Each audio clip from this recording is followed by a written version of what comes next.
Welcome to the latest episode of Care Points. I'm your host, Kenny Schiff, Director of Marketing at Lone Star Communications' new Alero business unit. Today's episode is part of my continuing series of conversations with collaborators at Lone Star, customers, partners, and notable folks in the tech and nursing industry. It is my pleasure to interview Patti Artley, the Chief Clinical Officer and Chief Nursing Officer for Medical Solutions, a hospital-specific staffing consultancy, and Amy Ricords, Vice President of Customer Relationship at Peak Outcomes. Welcome, Patti and Amy. Thank you for having us. Yeah, thanks, Kenny. I have a good friend who some of you know, Bill Sterling, and he suggested that I do an episode about technology adoption in hospitals that was not about the technology itself, but all the other things around it. And reason I was interested in Patti and Amy, they have extensive boots on the ground clinical background, and they've done a lot of work providing services to health systems across the United States. So the theme that I'd like to explore is, why aren't hospitals getting the level of impact and payback that they've expected by the technology that they purchased? When we first met to plan the podcast, we talked about how these new shiny objects keep coming along, and yet customers kind of keep having the same outcomes. So today we're going to explore a bunch of that. So I'm going to start by asking my guests to introduce themselves and tell us a little bit about their current roles. And then we'll put a link to their LinkedIn profiles and a more detailed bio in the show notes. So first, let me start with Patti. So Patti, tell us a little bit about yourself and what you do today. Hi, well, Kenny, I am the Chief Nurse, Chief Clinical Officer of Medical Solutions. And for that, I work with a lot of our partners in the industry and in the hospital setting to help supply them with staffing. But also my role is really to help make sure that they're optimizing their workforce. And that comes with some consultative services and some really reviewing what they're doing and complementing that. Prior to that, I was the chief nurse at a health system in South Carolina and health leader roles in Pennsylvania. All right. Thank you. Let's go to Amy. Amy, tell us about what you do today. Sure. It's always an interesting conversation when I try to explain it to family and friends. But my current role is I work with our clinical informatics team. We are considered the translators. So when we go into an organization and we're looking at the technology that they have and how we can save steps, be efficient, improve patient outcomes by making the technology work for the people who are delivering the care rather than in its silo. So we're communication and healthcare integrators. As you said, extensive clinical background, been a nurse for about 30 years and worked in everything from quality to informatics and education. Great. Thank you. So we're going to do a little bit of back and forth between Patti and Amy, and I'm going to start with Patti. And this first section is about assessing adoptions and implementation. So Patti, what departments within the hospital have the highest and lowest rates of technology success, and why do you think that's the case? Well, Kenny, I don't think we can really say acute care adopts better than ICU or ICU adopts better than the emergency department, because I think it really stems back to what we're trying to accomplish. And those that engage the frontline team in what the problem is they're trying to solve, I see, regardless of their place in the organization, they're the most successful. I'd say layering on their frontline leaders, having the capability and the skill set to really understand how to make change happen and to hold people accountable for it, actually make a much better opportunity in changing the process and adopting the technology than any one individual area in the hospital. All right, great. Amy, you want to piggyback on that a little bit? What's been your experience? Yeah, I think Patti's hit the nail on the head with that. Having the right people at the table to make the right decisions at the right time is absolutely key in any implementation, especially a technology implementation. And we've found that Organizations across the country, everybody does it a little bit differently.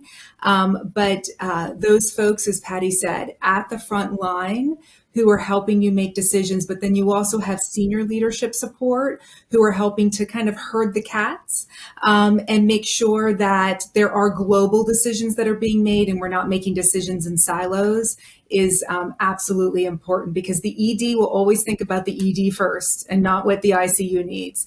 And it doesn't matter what that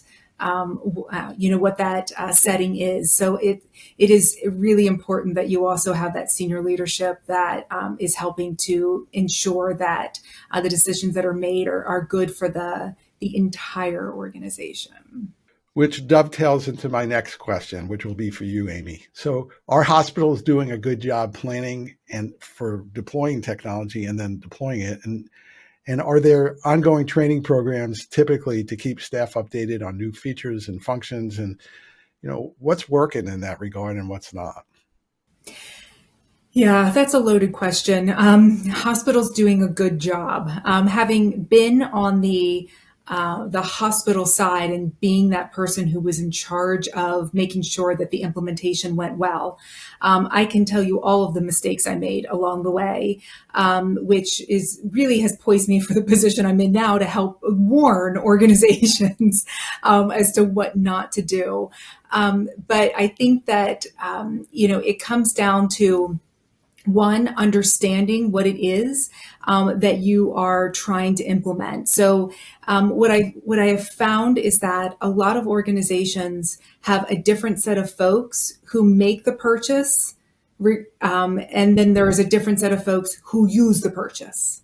And because they're not talking to one another and they're not intermingling, we definitely see that there's a miss in, oh, I didn't know we bought that, or why did we buy that, or we don't need that, or that's not until phase 3. No, now we need this, and there's just a lot of red tape that comes along with then trying to get an organization who has made a purchase that's going to be meaningful and impact the metrics that we're looking to impact. So I think that when we ask that big question, are they good at it?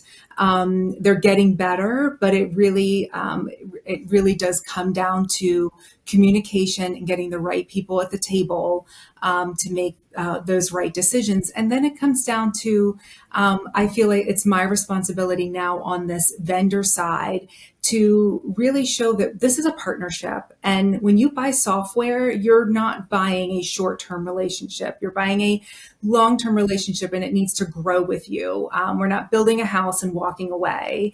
That we really have to set up what is that cadence and governance structure going to be to help ensure that what you've purchased is going to change with you and be fluid and dynamic for you, which then plays into the second part of the question, which was around education. So yes, ongoing sustainable education is so important with the turnover that we're experiencing in healthcare, just along with the fact that it's not the new and shiny thing any longer. And I've moved on. We need to ensure that the vendor partners are part of that ongoing sustainable education, so we can ensure that the technology is continuing to be used in an important way. Great. So, Patti, I'm going to go to you. We're kind of exploring a related area here. So, what are the challenges during the implementation of new technologies? And since you're in the people business, I think there's a lot of people stuff to be talked about. And if so, how are they addressed? How should they be addressed? What are the challenges and opportunities there? Yeah, well, we've started to hit on some of these in the first two questions, but we'll take a little bit of time to elaborate a little bit more on them.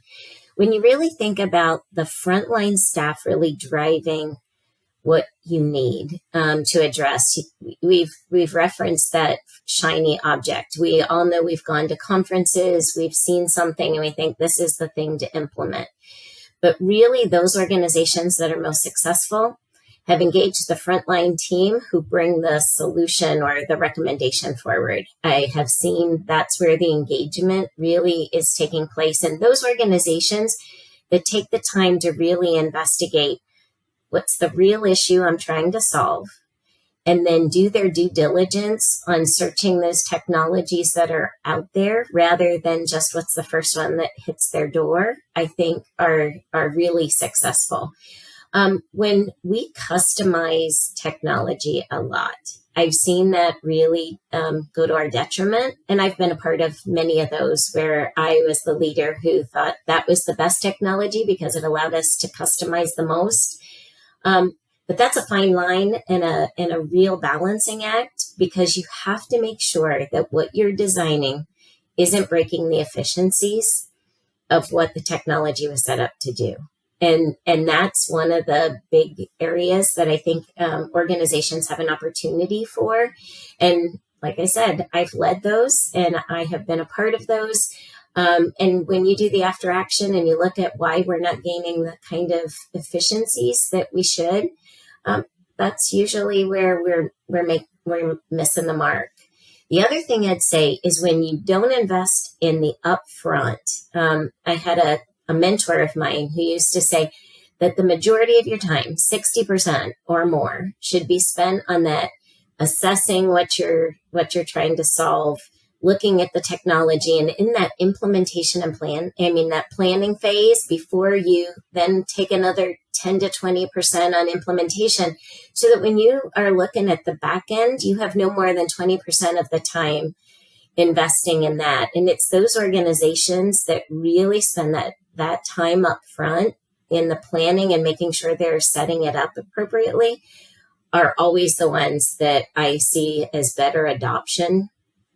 And they're also the ones that when they take the cadence and on that back end, everybody understands their role of accountability and they've done a good job at setting up metrics for success and teaching the frontline leaders how to drive accountability and make sure that it doesn't become that flavor of the month, really helps with not only the engagement, but the satisfaction in and adoption of the tool. Great, which is going to lead me well into the next question. So you mentioned accountability. So this is for you, Amy, and then we're going to kind of start with just looking at the measure of the success of the technology from an implementation standpoint, and then we're going to go deeper into the whole data thing after that. So, Amy, are hospitals adequately measuring the success of technology implementations? And are there any key metrics that could be tracked that are not? I wish I could say that we were doing this well. I think that so many times, by the time an implementation or we're digging into a technology project, we're already behind the 8 ball. We know that our timeline's pressed, and we don't have the resources to make all the magic happen. Therefore, time is not put into what are the metrics that we should be capturing pre-implementation that we want to be measuring post-implementation.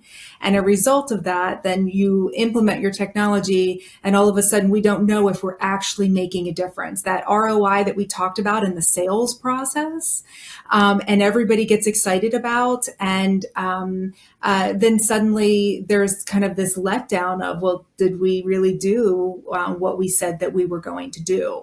I think there is to speak a little bit to what Patti was just speaking to. There is rarely a technology that's going to be a silver bullet, and the only technology I can say that's ever done that for me was my rice cooker. So other than that, there's not a whole lot out there that is going to really solve your all of your problems. But if you, again, have that kind of trusted partner and relationship with the technology experts, and the folks are on the side of the manufacturers and of the technology, they are the experts. So being able to say, this might not be the best answer for you. This particular feature might not be the best feature for you. Maybe you want to use the feature that you have in your EMR or this system because that's where the workflow is.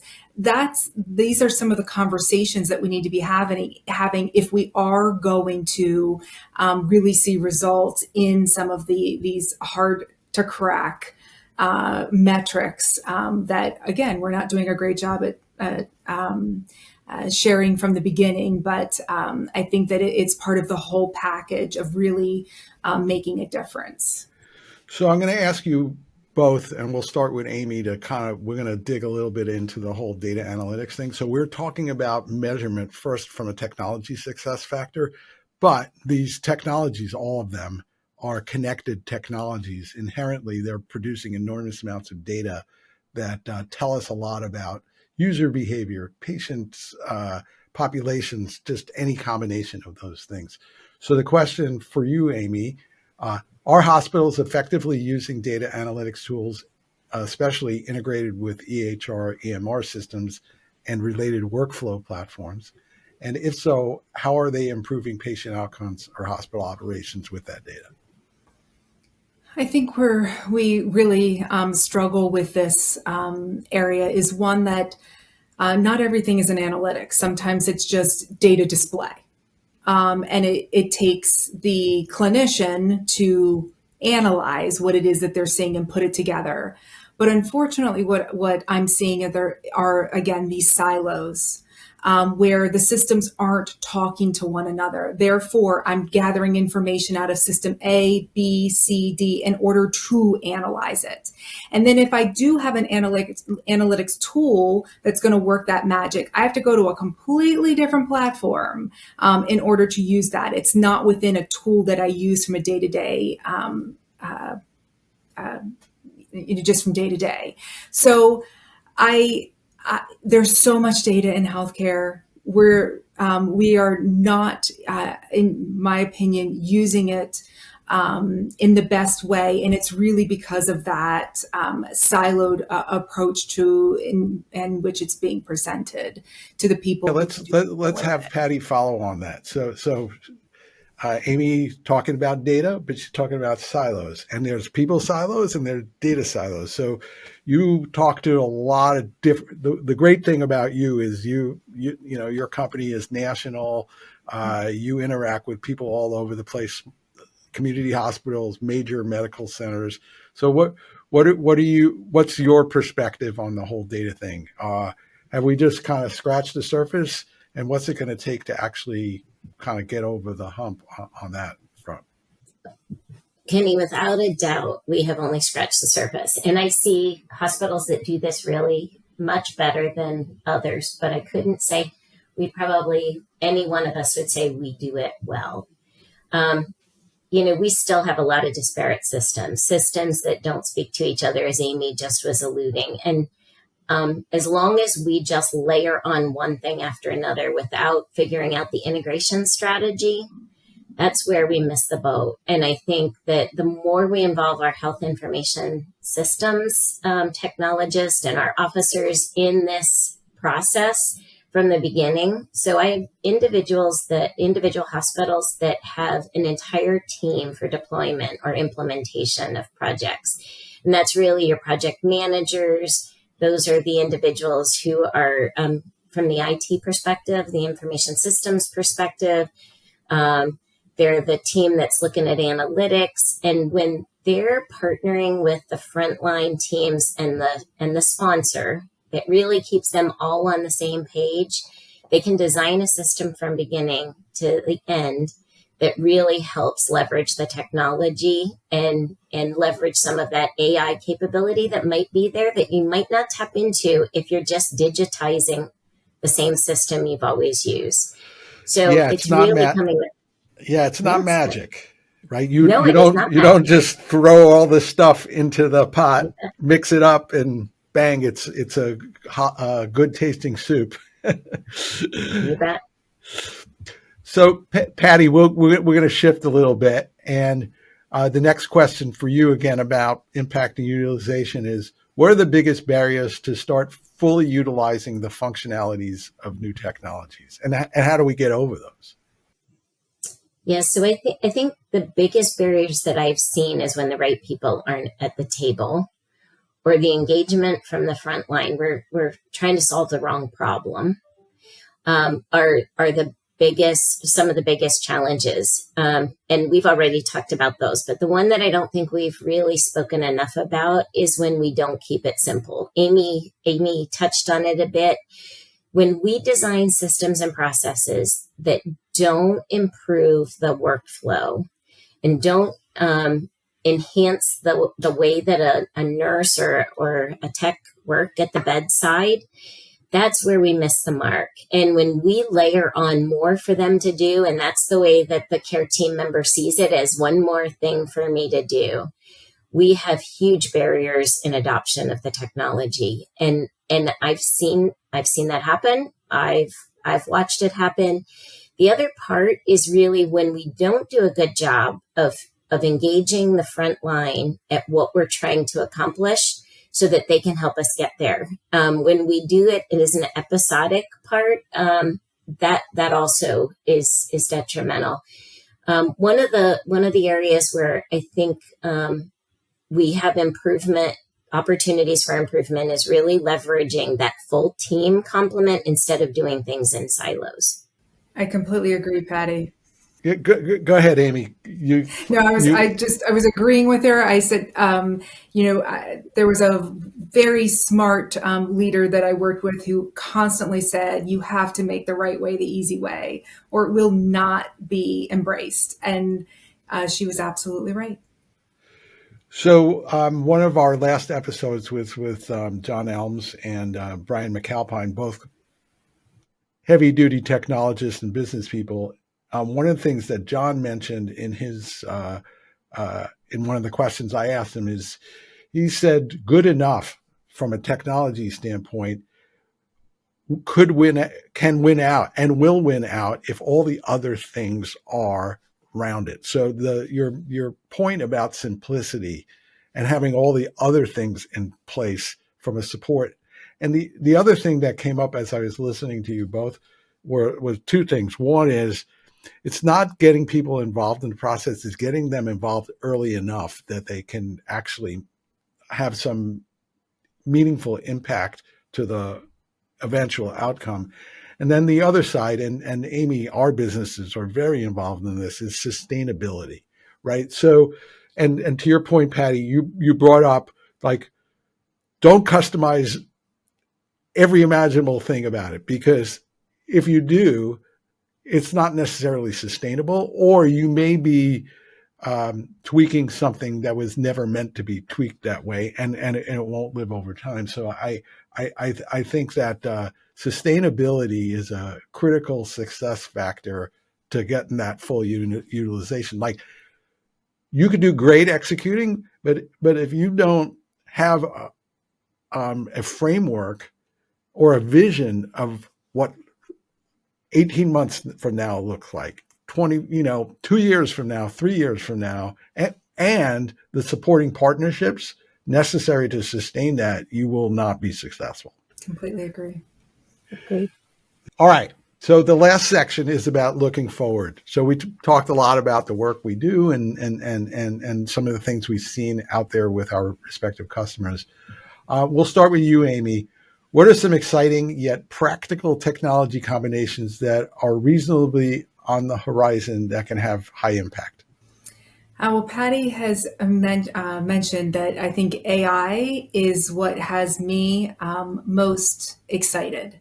And I don't say that without, of course, the caution that comes along with AI. But some of the platforms and things that I have seen that are on the market now and coming are really going to revolutionize the way that we deliver care. And to me, that's exciting because we're at a breaking point that we can't just, to to quote Patti, we just can't layer on one more thing. We need to be taking away for everything we're adding. We need to be taking away two things for everything we're adding if we want people to be at the point of care and delivering the kind of in-person care that we know that our providers got into the business for in the first place.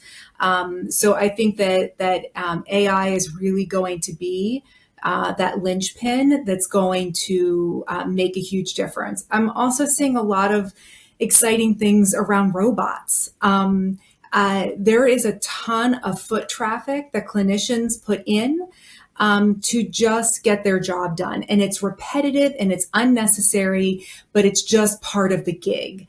I was talking to a very new nurse, a nurse who's been practicing for about a year and a half, and she did her own little time study as to running for IV fluids and how many times that happens in a shift, and then multiplied that by the average rate of a nurse and came up with if we would move the IV fluids closer to the trauma bay, saving hundreds of thousands of dollars for an institution in wasted time are things that we're not even thinking about. And when robots can do those kinds of things for us, can do that running and those unnecessary tasks, it not only is going to save us money, but it's going to put the nurse or the provider, the caregiver where we want them, which is with the patient.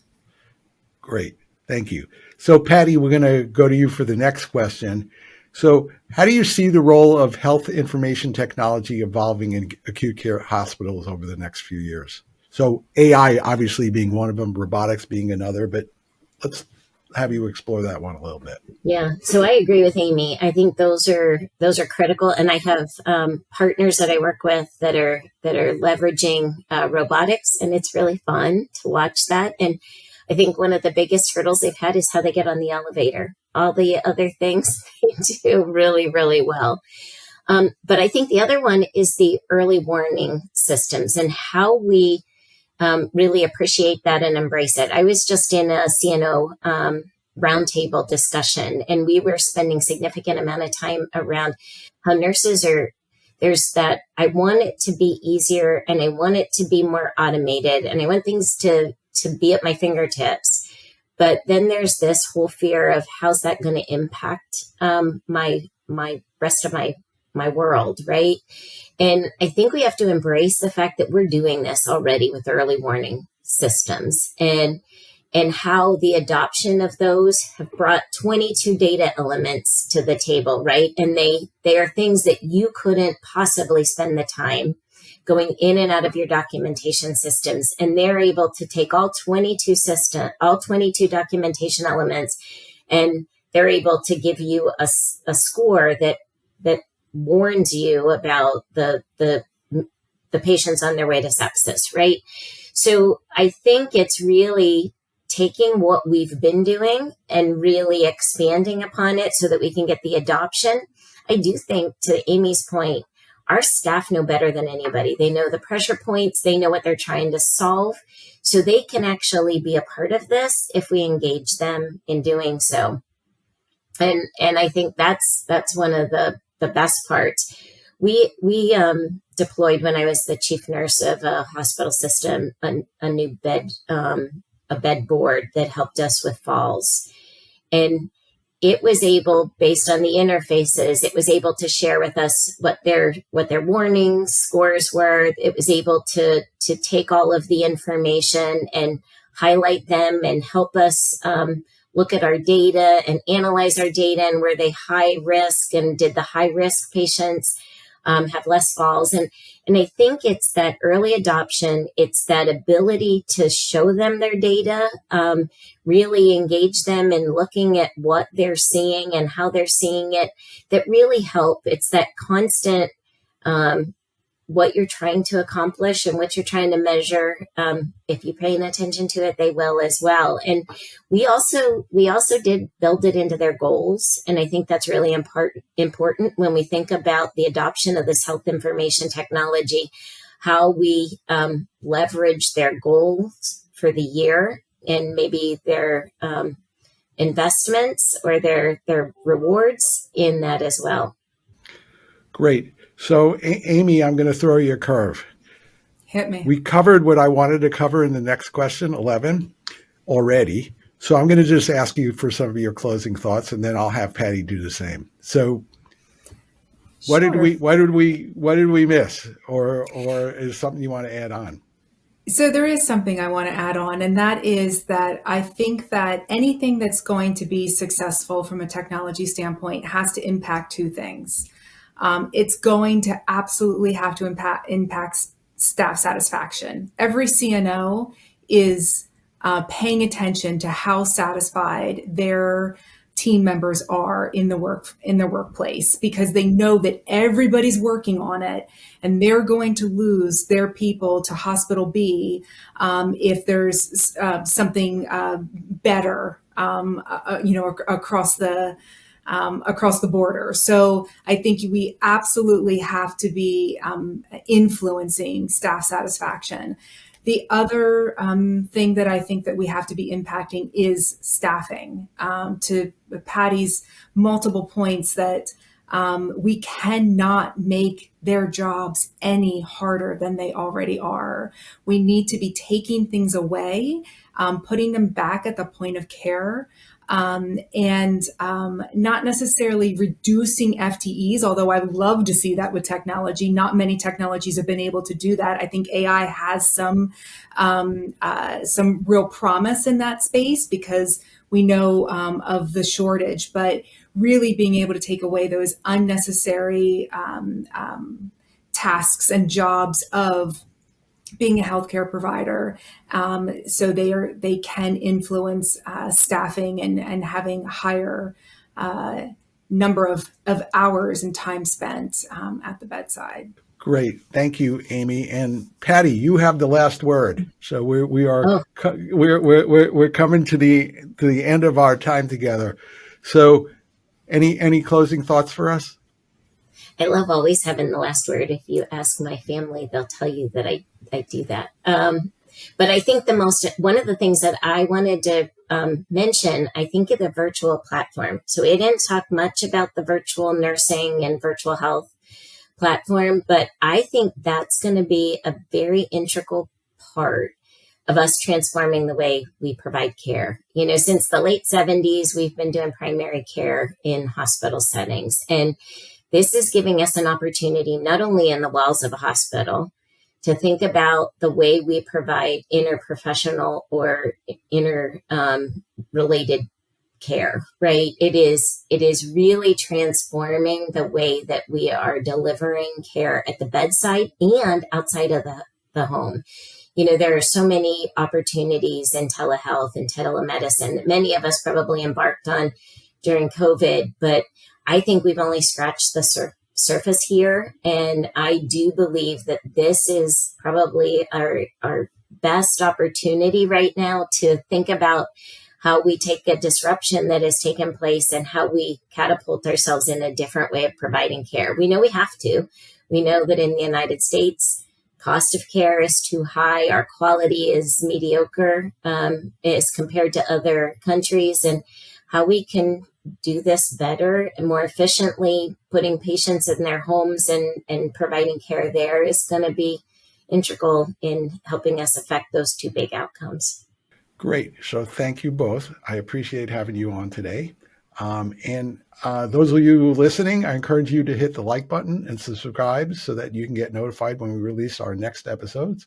Make sure to subscribe on your favorite podcasting service, and visit us on the web at www.lonestarcom.com/podcast. That's www.lonestarcom.com/podcast. Thanks so much for listening.